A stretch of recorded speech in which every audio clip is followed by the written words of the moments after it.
Hey everybody, Marcus here. Now, with winter just on the horizon, there's a seasonal tendency to succumb to depression. And consequent to this, I wanted to talk about something a little bit uplifting today, namely, to draw your attention to all the mystery, wonder, and unexplored frontiers that still exist in the world. Now, the internet, in some sense, has shrunken the world. Whereas 100 years ago, if you wanted to experience a faraway land, your recourse was to stories from those who may have been there. Now, these stories could have come in the form of written works like a book or newspaper articles, or in person. In either case, such sources were few and far in between as the locations became more exotic and obscure. These stories also left a lot to the imagination.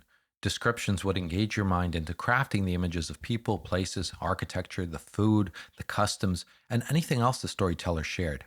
Today, there surely is a YouTube channel that will show you direct footage of this faraway land. Your imagination is left dormant as all is presented up for display. Not only are we shown things directly now, but we also have a vast library of footage to view. I mean, there always are hundreds of videos on YouTube to choose from on any given subject. The world simply feels smaller. This problem is further exacerbated by the nature of algorithms. I mean, the algorithm, after all, will narrow your exposure to the content that will keep you on the platform. Consequent to this, it will continue to show you over and over the same things until you actively reach out to see something new. However, one cannot reach out into the unknown via search. You must tell the machine what you want to see. This necessitates you being aware of the existence of the thing you are searching for. So once again, you are in a sense trapped in your own epistemological bubble unless the unknown is forced upon you by another actor. Yet the world is much larger and more mysterious than can be passively experienced. However, we do not give ourselves permission to go explore it. What we do is lock ourselves into epistemological cages. We train our brains to filter out entire realms of data because we have either A, previously categorized them as nonsense, or B, consider them a waste of time. So to expand the world we can draw from, to bring back the wonder and the awe, we need to role model around what seems an idiosyncrasy of Socrates. In the dialogue, Socrates claims he knows nothing. This claim does not have any particular focus devoted to it, though. It's almost a throwaway comment Plato put in to make Socrates look, clever?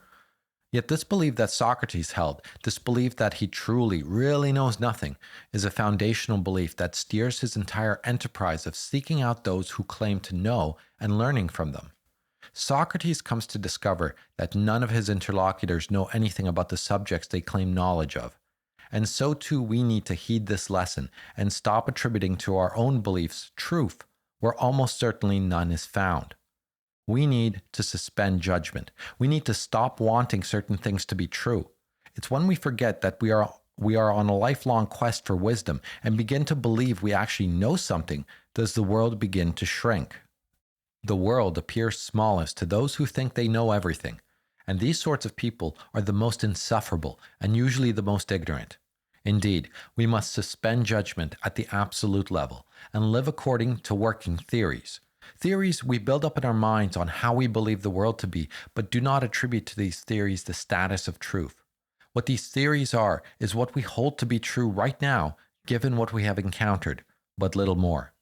We are never to grow attached to any of these theories and their truth values. Our identity should never hinge on any of these working theories.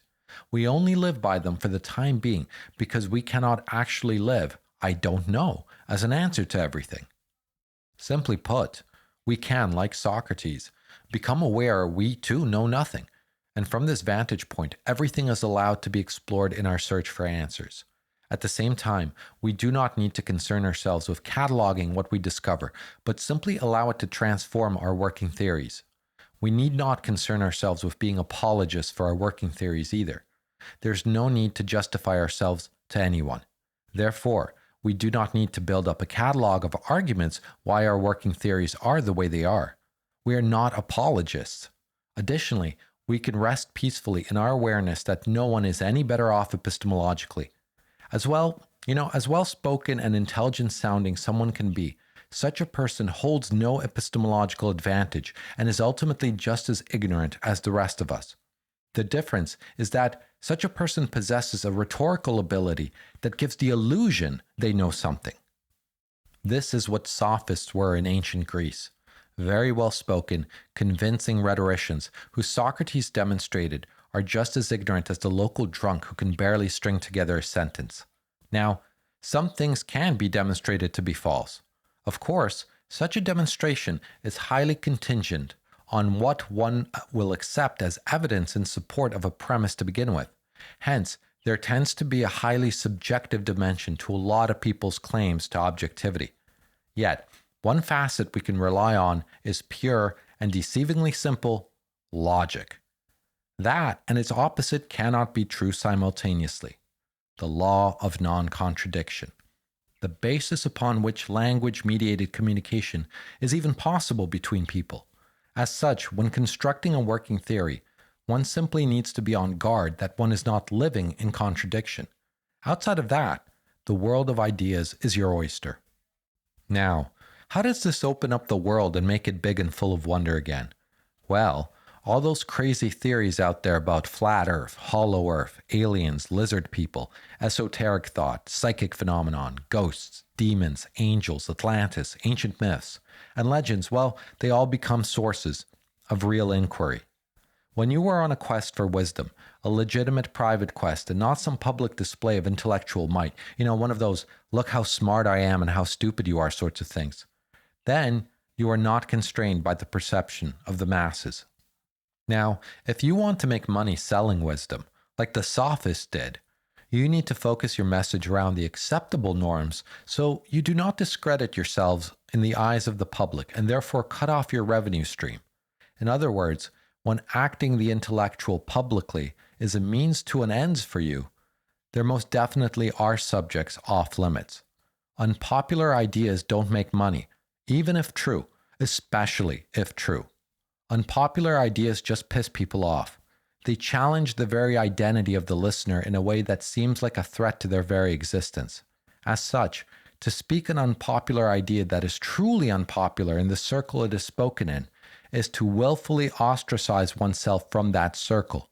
People in that circle will distance themselves from you to protect any reputational damage to themselves from association with you. It's how people work, and we don't need to concern ourselves with that reality. Indeed, real wisdom is sought in silence. In silence, you are free to entertain anything and everything without fear of reprisal or embarrassment. Now, about a year ago, I developed a fascination with the flat earth theory.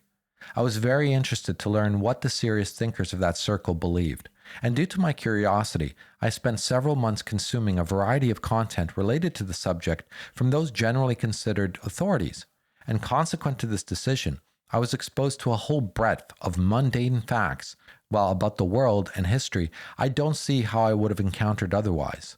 Facts that in and of themselves are not controversial or in question, but simply odd. These facts, in turn, were used by flat earthers to help support their theory.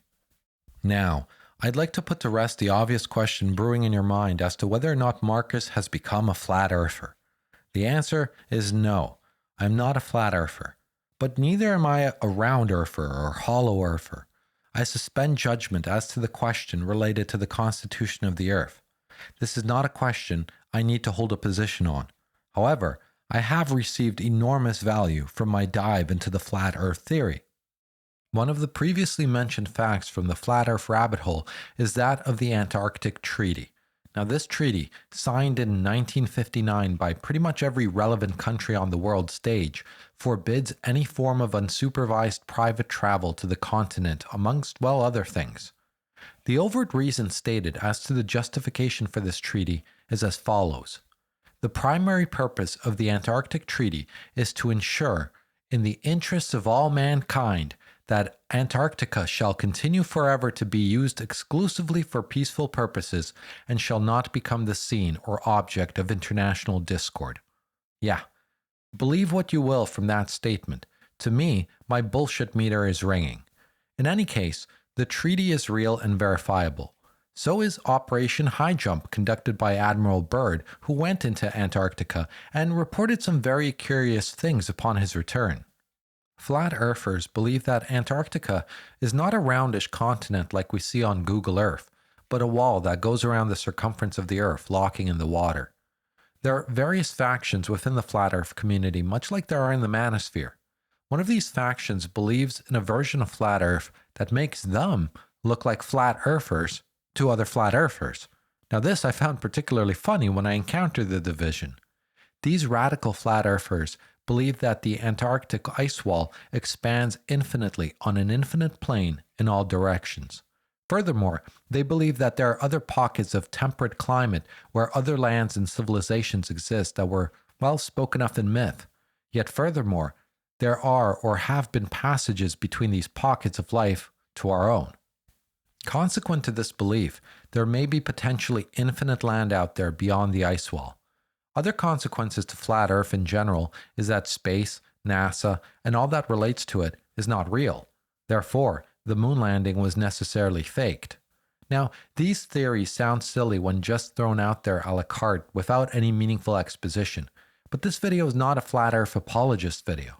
What I'm trying to communicate is that suspending judgment and exploring these exotic belief systems makes the world a bigger and more interesting place. The justifications for flat Earth are not as trivial to dismiss as an external observer may come to believe, though. Yet, whether or not the theory as a whole holds up, any form of scrutiny to any particular person is not really relevant. The journey in exploring the arguments is very valuable. The arguments leverage an entire domain of verifiable facts one will not likely encounter outside of the flat Earth community. Whether or not the arguments based on these facts hold out is secondary. The construction of and support of the arguments themselves, even if they ultimately fail, is the point. Plato's aphoretic dialogues act in a similar manner.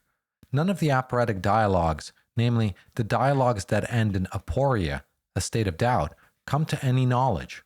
In the dialogue entitled Euthyphro, the young man named Euthyphro who Socrates speaks to is convinced he possesses knowledge as to what piety is.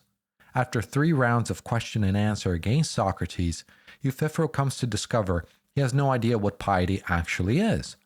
The dialogue does not end with Socrates teaching Euthyphro what piety is, since while Socrates himself does not know, but it ends with Socrates showing Euthyphro that he himself does not know either. So too is the journey down the rabbit hole of flat Earth, like an aphoretic dialogue. You come out with doubt. Is it doubt about the world being round? Maybe, maybe not. But definitely doubt about Antarctica being just some frozen wasteland with a few penguins on it.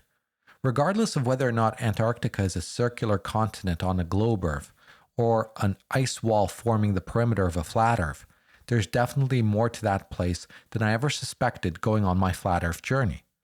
And much like Antarctica, many doubts were raised as to the goings-on of NASA, the space programs, and whatnot. The manosphere, from the Blue Pillar's perspective, must seem like the flat Earth theory of male-female dynamics. Yet, here we are, somehow convinced enough to accept much of what is said to include in our working theories around how the world is. A blue pillar would definitely benefit from learning about, say, hypergamy, telegony, mate guarding, and any number of other red pill ideas. Whether or not a blue pillar would come to become mgtow, consequent to encountering these ideas, is immaterial. His point of view is expanded by the very inquiry itself. Yet, the flat Earth theory is not the only area of exotic ideas to explore. The whole reptilian theory, as popularized by David Icke, is also very interesting. I dove into that rabbit hole too. And due to the formulation of the reptilian theory, it is mutually exclusive to flat Earth. For the reptilian theory to be true, space must be real and therefore cannot coexist with a flat Earth. However, from diving into the reptilian theory, I have been exposed to yet another domain of mundane facts that are very fascinating, this time in the realm of both astronomy and history. Do I believe reptilians live among us? Once again, I suspend judgment. I neither need it to be true, nor do I need it to be false. In either case, I have been enriched from the exercise of going through the arguments. The UFO community is fascinating. The Atlantis community is also fascinating, each offering a package of exciting facts to ponder and process. The exploration of these groups and listening to their arguments has proven quite valuable because, like comparative religion, you come to see commonalities, overlap in relation to areas of human knowledge under question. The world opens up. You start to see there's a whole lot of unknown about us as a species, our history, and the various forces at play than any mainstream account can provide. You start to see that a big part of the appeal of the mainstream narrative is that, well, that it's mainstream. As long as one believes as the common man, one does not need to fear ridicule, nor does one risk shame or ostracism. One does not risk having one's livelihood taken away or missing out on a promotion for being weird. There's a lot of danger in thinking for yourself, and I think people intuitively know this, so they won't even attempt to explore anything off the beaten path. It's mainstream science and mainstream politics for your average man, and that world can indeed be very small. So, I would like to bring some good news. If you dive into, say, alchemy, astrology, psychic phenomenon, UFOs, or the esoteric schools of Masonry, Hermeticism, Gnosticism, the Vedic tradition, Egyptology, or even alternative medicine, Reiki, aromatherapy, or crystals, the world becomes very big very quickly. Sure, there's a lot of quackery out there, but there's a lot of quackery in mainstream beliefs as well. Ultimately, the question you need to tackle is this: how important is the search for wisdom to you? If it is important, then don't close off the parts of the world that command ridicule from the herd. Thanks for listening. Go team.